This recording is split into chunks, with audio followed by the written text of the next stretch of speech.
What's up guys, and welcome to another speed test comparison of the Pixel 4 XL versus the OnePlus 7T Pro. The OnePlus 7T Pro is one of the first non-Google phone to come with Android 10.0 right out of the box. So this is going to be the first speed test where I will be comparing an Android 10 device versus an Android 10 device. So it's going to be exciting to see how these devices will stack up. So as always, we'll kick things off with a boot up comparison on both phones. Here we go. And as far as the specs are concerned, we have Snapdragon 855 Plus on the 7T Pro versus Snapdragon 855 on the Pixel 4 XL. And you can see Pixel is, once again, is keeping its title of being the fastest phone when it comes to booting up. And by quite a lot of margin, you can see it is way faster than the OnePlus 7T Pro. Is now done. Alright, so both phones are in position. I just realized that this is the first time I'm comparing two phones with 90Hz displays. Hopefully by next year, every single flagship phone will have a 90Hz refresh rate display. I think it's going to be a major common feature. Right now, Google and OnePlus have done this thing. It definitely makes things so much smoother. Alright, let's get down to the business, which is the apps opening first up. Starting with the basic phone dialer on both phones, here we go.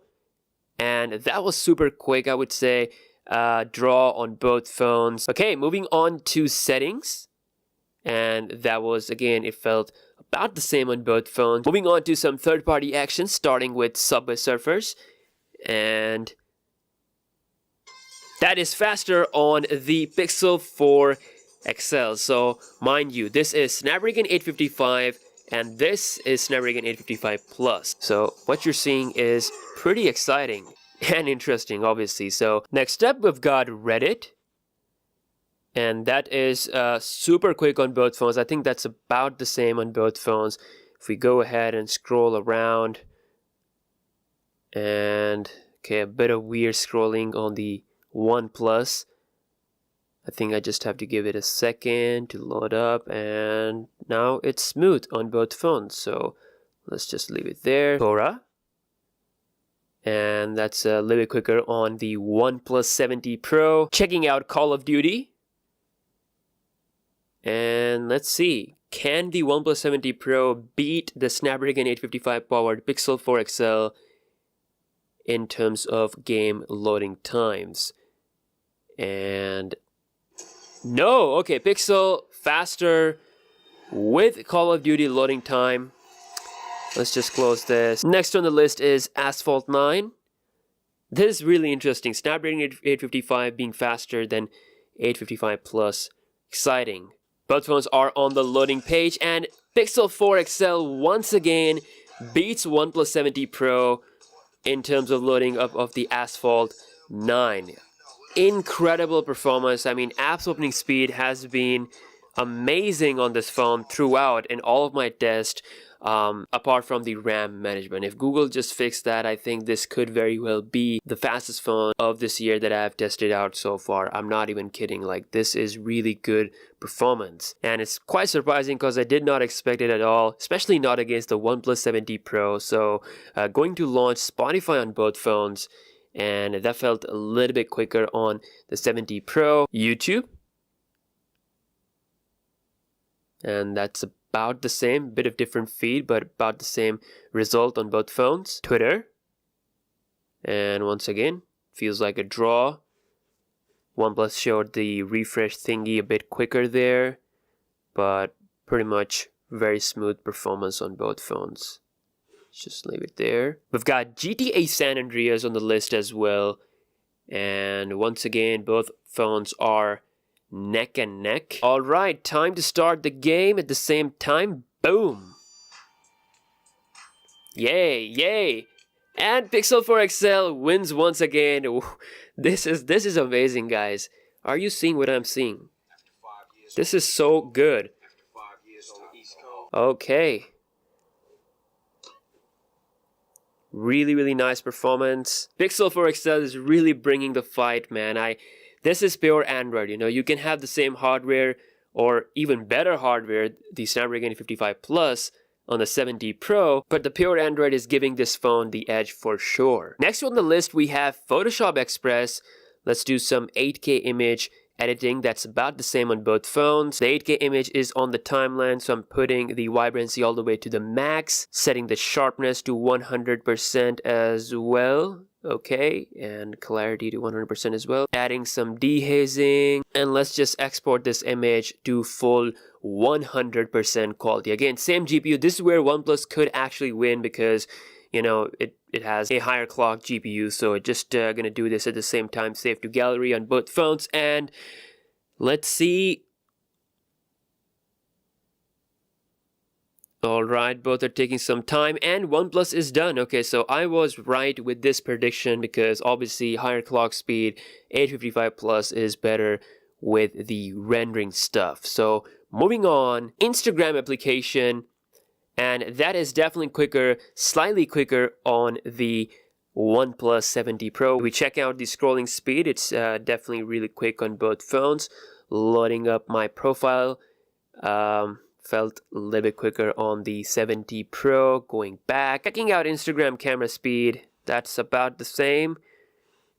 Even with the moving camera system, OnePlus is neck and neck with the Pixel 4 XL. That just really blows my mind, guys. That is incredible performance. Alright, let's go ahead and open the camera app on both phones. That is definitely quicker on the Pixel 4 XL. Now time for the browsing bar. We've got Google Chrome browsers. These are the default browsers on both phones, so I'm using that. www.com, really quick on both phones, but I think the OnePlus 7T Pro is quicker with this website. Let's just check out scrolling speed. Really smooth on both phones. 90 Hertz beauty right here. Let's check out this link. And definitely quicker on the OnePlus 7T Pro. Alright, next up we have Apple.com, and that is super quick. Again, OnePlus 7T Pro faster there. Loading up this link, and once again seems to be quicker on the OnePlus 7T Pro. So browsing war goes to the OnePlus 7T Pro. I think that is the 855 Plus edge over the 855 in the browsing war. But let's see the weakest point of the Pixel, which is the RAM management. If you have not seen my previous speed test, the thing is Pixel has some kind of lock on the RAM management. It basically only keeps like 3 or 4 recent apps. So it just closes everything in the background. Let's see if it's gonna be something different this time. Seems like phone dialer got refreshed on the Pixel. Let's see settings. Seems like it got refreshed on both phones. Subway Surfers. And both phones have refreshed this one as well. Reddit.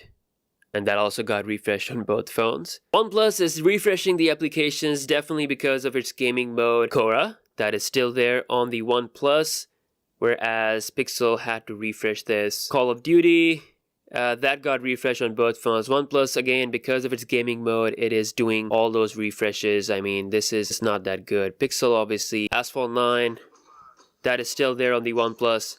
Pixel is still doing the refreshes as always. Spotify, still there on the Pixel. I mean, still there on the OnePlus. Got refreshed here. YouTube, Twitter. And okay, this one is still opened on both phones. GTA San Andreas got refreshed on both devices. ES Express, that's still there on the OnePlus. Instagram, still there on both phones. Okay, so far only 2 applications are in the memory. You guys can see that like as I'm reaching towards the last applications, these are opened on the Pixel. That is just how Google has done its optimization. Whereas OnePlus can definitely perform better in RAM management, but its gaming mode closes some applications significantly. So it only kept like few apps, but it was definitely better than Pixel when it comes to overall opened application. Now, apart from the RAM management, I have to say overall Pixel has to be the fastest phone I have ever tested this year as far as apps opening speed is concerned. As far as the boot up speeds are concerned, I mean, this phone is a beast. If only Google optimizes the RAM management completely, I mean, this phone is going to be the king of the speed test. And I'm really shocked that it even outperformed OnePlus 7T Pro in a lot of apps opening speed, like in a lot of gaming speeds, because even with the 855 Plus. So that is really shocking. That really shows the optimization of the pure Android. So it's only the RAM management that Google needs to fix. Other than that, this phone is pretty damn awesome speed-wise. So be sure to subscribe to the channel for other videos. I will be posting the battery drain test pretty soon. And then, of course, there will be a camera test as well. So with that being said, I will see you guys in the next one. Peace out.